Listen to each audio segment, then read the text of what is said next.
तो एक बहुत ही निंदनीय घटना के अंदर अतुल सुभाष करके नाम के शख्स ने सुसाइड कर लिया।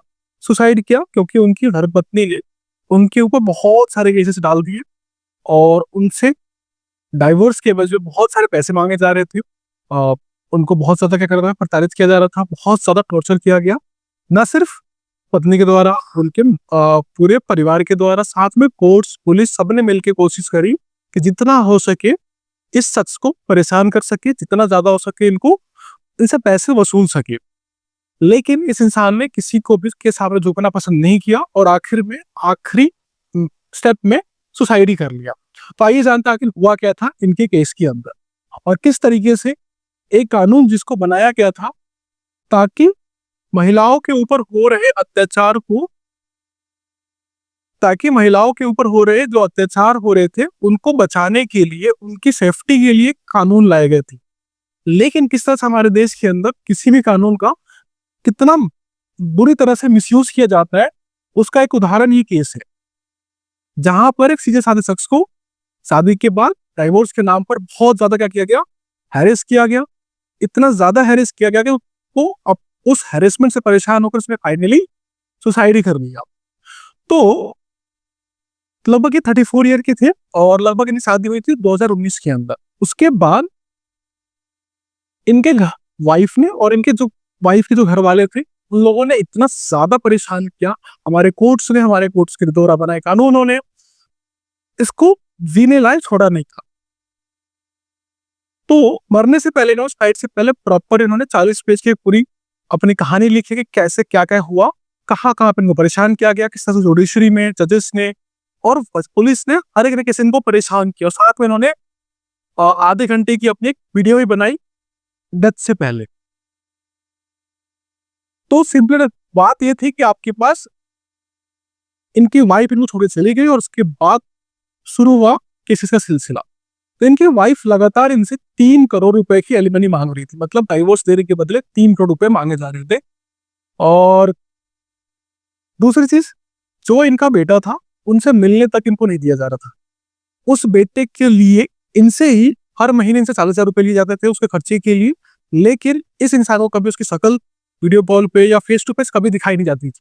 और ये सब कुछ हो रहा था कोर्ट की निगरानी के अंदर, कोर्ट्स के ऑर्डर्स के अंदर, जहां पर एक इंसान को पूरी तरह से परेशान किया जा रहा था।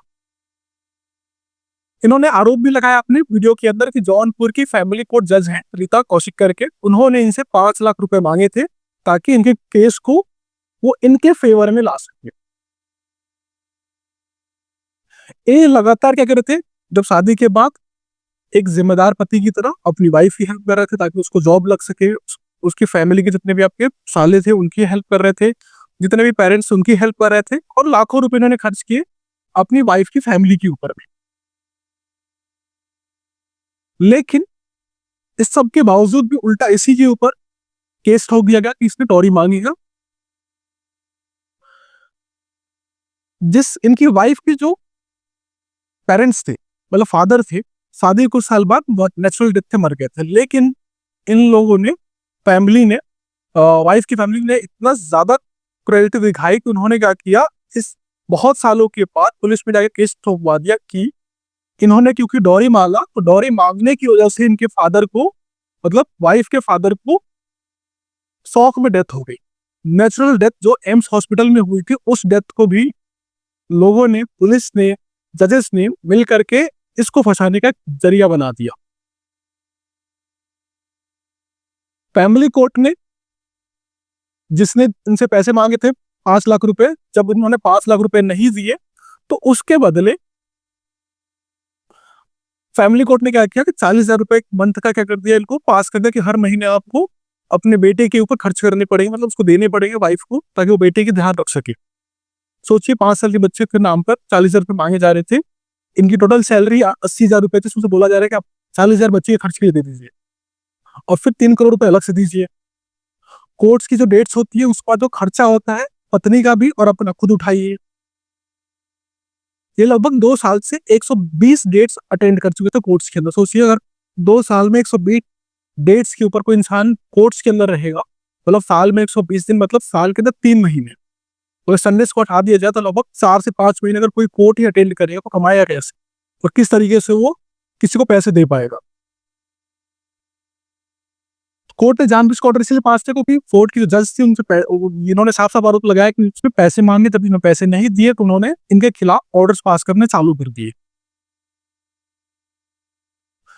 इन्होंने ये भी आरोप लगाया कि इन्होंने शादी के बाद पूरी तरह से ध्यान रखा पत्नी का, घर के काम में हाथ बटाया, पत्नी को हेल्प करी ताकि वो जाके एक अच्छी जॉब कर सके। जॉब भी इन्होंने लगवाई थी कंपनी के नाम है। उसके बावजूद भी कोर्ट ने, जबकि पत्नी का जॉब है, सब कुछ है, तब भी उल्टा इनसे पैसे मांगे जा रहे थे कि वो पत्नी के ध्यान के लिए पैसे दे। साफ साफ इन्होंने अपने जितने भी स्टेटमेंट्स है जो वीडियो रिकॉर्ड करके गए हैं और स्टेटमेंट 40 पेज का लिखा उन्होंने साफ साफ पूरा डिटेल मेंशन किया कि कब इनके साथ क्या हुआ, किसने कितने पैसे मांगे और किस तरह से इन पे अत्याचार हुए, पूरे डिटेल्ड है।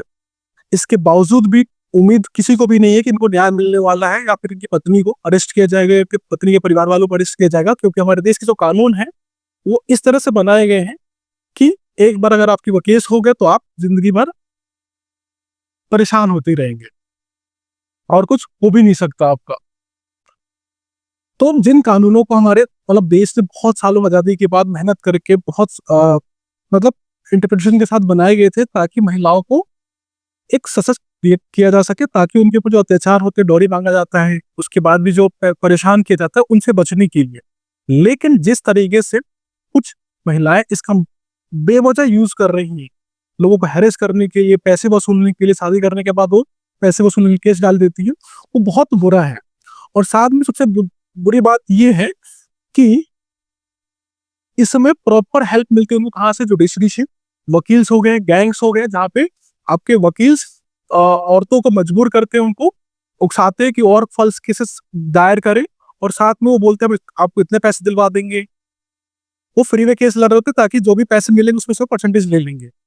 यहाँ तक पता चलता है कि जो आपके इनके वकील्स होते हैं, मेल साइड के वकील्स होते हैं, उनको भी ये मिल जाते हैं, और लड़की वाले वकील और लड़कों वाले के वकील आपस में मिलकर दोनों को बेवकूफ बना रहे होते हैं।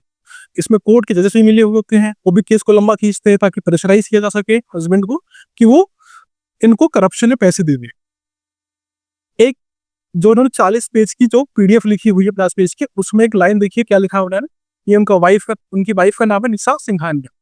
अरे तुम अभी तक सुसाइड नहीं किए, मुझे लगा आज तुम्हारी सुसाइड की खबर आएगी। उस दिन जज को सुसाइड करोगे बोले थे तुम। मतलब कोर्ट की सुनवाई हो रही है जहां कोर्ट में जज के सामने उसकी वाइफ बोलती है इसको कि आप तो मरे क्यों नहीं, तुमने बोला था मर जाओगे। मैं मर गया तो तुम लोगों की पार्टी कैसे चलेगी। इस बात उसकी वाइफ हंसती है कि नहीं तब भी चलेगी, तुम्हारा बाप देगा पैसा, पति के मरने के बाद, मरने पे सब वाइफ का होता है, मतलब पूरे खानदान से मतलब ये पैसे वसूलने पे तुले हुए हैं। तेरे मरने के बाद तेरे माँ बाप भी जल्दी मरेंगे, फिर उसमें भी बहू का हिस्सा होता है। पूरी जिंदगी तेरा पूरा खानदान कोर्ट के चक्कर काटेगा। ये सब कोर्ट के सामने इसकी वाइफ बोलती है इनको। इसके ऊपर जज भी हंसते हैं, इन्होंने खुद लिखा है कि जज इस पे हंस रही थी और वो सिंपली पैसे मांग रहे थे ताकि क्या करे, केस को सुनवाई कर सके। तो इस तरह की चीजें चल रही हमारे कोर्ट्स के अंदर, जिन कोर्ट्स का काम था कि लोगों को न्याय दे, कोर्ट्स न्याय देने की बजाय पैसे वसूली का धंधा बन रही है। जो आपके वकील्स है, जजेस है, वो सब मिलकर क्या करते हैं, आपके विक्टिम्स को हैरेस करते हैं, लोगों को प्रेशराइज करते हैं कि वो इनको पैसे दे। जिन काम के पैसे गवर्नमेंट इनको देती है, जजेस को मिलते हैं ताकि वो न्याय कर सके, लोगों को जिंदगी को आसान कर सके, बट ये सब मिलकर लोगों को पागल बना रहे। ये इनका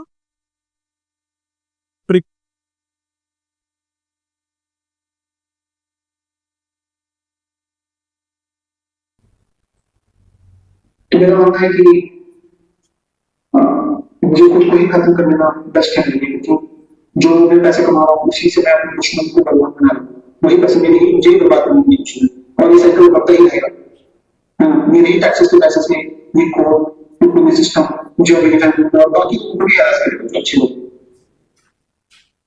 तो जो सप्लाई है वैल्यू का उसी को खत्म कर देना चाहिए। और इनमें जो सजेशन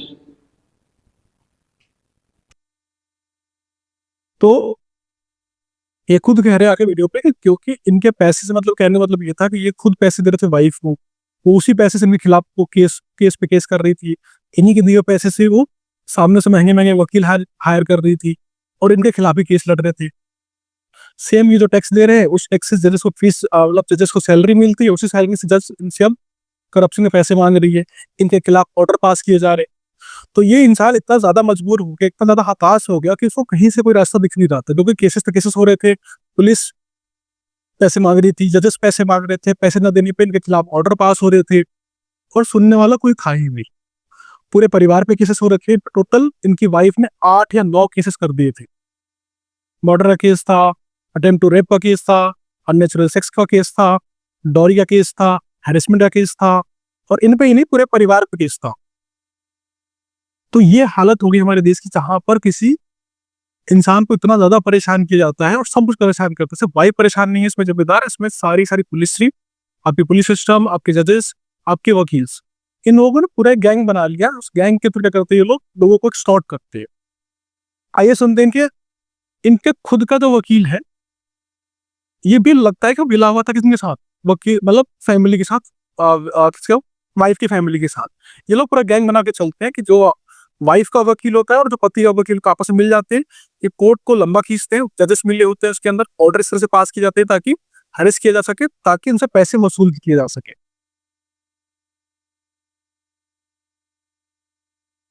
यहाँ पर ये जो इनके वकील साहब हैं, उनका स्टेटमेंट है इनके मरने के बाद, जहां पे वो क्या कह रहे हैं कि हमें कोर्ट से कोई दिक्कत थी नहीं, मतलब सब कुछ सही चल रहा था। क्या लिखा है इन्होंने, advocate Dinesh Mishra who represents Atul Subhash in matrimonial case gives clean sheet to the court and जज। खुद का वकील कह रहा नहीं सब सही चल रहा था, तो ये पार्टल से सुसाइड कर ली इसने। क्या कह रहा है, अतुल की सैलरी 84,000 थी, कोर्ट ने कोई मतलब वाइफ को तो कोई पैसे दिए नहीं थे, पैसे तो उसके बच्चे को दिए थे, बच्चे किसके पास था, वाइफ के पास था। कोई बात हुआ लॉजिक, पैसे वाइफ को नहीं मिले, पैसे किसके नाम पे दिलवाए इन लोगों ने, बच्चे के नाम पे। बच्चा किसके पास था, वाइफ के पास। पैसे किसको मिल रहे थे, वाइफ को मिल रहे थे। किस बच्चे को यूपी में किसी शहर में रहने के लिए, किसी गांव में रहने के लिए 40,000 रुपए मंथ की जरूरत पड़ेगी, ये बेंगलोर में रह रहा है, वहां उसकी रह रहा, खाना है पीना है, उसके बाद किराया देना है, तो वो 40,000 में रहे, 80,000 में 40,000 रुपए में ये रहे। और बच्चा तो यूपी में रह रहा है, छोटा सा बच्चा 5 साल का, उसको 40,000 रुपए दिलवा रही है कोर्ट, ये बोल के कि नहीं आपका बच्चा था, आपको देना पड़ेगा। और ये उनका जो वकील है जस्टिफाई कर रहा है आकर इस चीज को।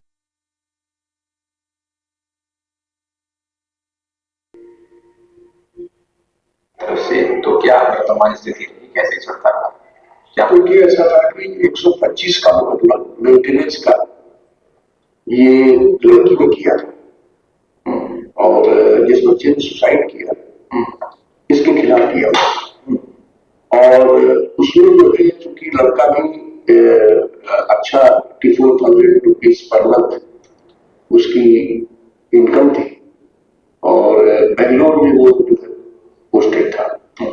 लड़की जो है वह भी दिल्ली में अच्छा पैसा कमा रही थी। तो कोर्ट में जो है सभी चीजों को देखते हुए और पथरावली के जो भी एविडेंस मिली हुई थी, उस लिहाज से उसका एक लड़का था, उसको 40,000 रुपए पर मंथ का मेंटेनेंस का ऑर्डर किया। तो देख सकते हैं किस तरह से इस लड़के का खुद का वकील जस्टिफाई कर रहा है कि आप 80,000 रुपए सैलरी कमा रहे हो, बेंगलोर में रह रहे हो, तो आप अपनी आधी सैलरी 5 साल के बच्चे के नाम पे दे दो वाइफ को, क्योंकि वो यूपी के किसी गांव में रहती है और उसका खर्चा ज्यादा है, और इसका बेंगलोर में रह के खर्चा क्या है, कम है। जो कमा रहा है उसमें से 120 दिन साल के अंदर वो कोर्ट के चक्कर काट रहा है, आने जाने किराया काट रहा है, सब मैनेज कर ले, बट इसकी वाइफ को और इसके बच्चों को पैसे लाके दे दे। तो किस तरीके से ये सारे के सारे जो वकील्स हैं, जजेस हैं, ये सिर्फ क्या करते हैं, विक्टिम्स को देखते हैं, अगर उनको दिख जाता है कि विक्टिम के पास थोड़े से ही पैसे हैं, तो उसको इतना हैरेस करते हैं कि इंसान मर जाए या तो पैसे लाके दे दे। दो में से एक ही ऑप्शन देते हो, या तो मर जाओ या पैसे लाके दे दो, मैं कैसे भी। तो शायद इस इंसिडेंट के बाद हमारी जजेस मतलब हमारी गवर्नमेंट में जगह कुछ नए पॉलिसीज लाए, जिसके थ्रू विक्टिम्स को एक प्रॉपर गवर्नमेंट का साथ मिले, मतलब उसको न्याय मिलना चाहिए। ये नहीं होना चाहिए कुछ भी कोई भी किसी तरह का फर्जी केस लाके डाल दे रहे हैं। होप गवर्नमेंट नींद से जागेगी और कुछ नए पॉलिसीज लेकर आए, ताकि इस तरह के इंसिडेंट्स देखने को ना मिले। मतलब कोर्ट्स को, जजेस को एक गैंग ना बनने दिया जाए। वाइफ ने जो किया वो सही, उसकी अलग बात है, बट हमारे जो पुलिस है, जो हमारे जजेस हैं, इनको इम्पार्शियल होना पड़ेगा, इनको सही न्याय देना पड़ेगा। ये नहीं कि यही वसूली करने बैठ जाए। तो गवर्नमेंट को और हायर जुडिशरी को एक्शन लेना पड़ेगा इन जजेस के ऊपर जो इस तरह के रैकेट चला रहे हैं, जहां पे वसूली करते हैं ये लोग विक्टिम्स के साथ। धन्यवाद।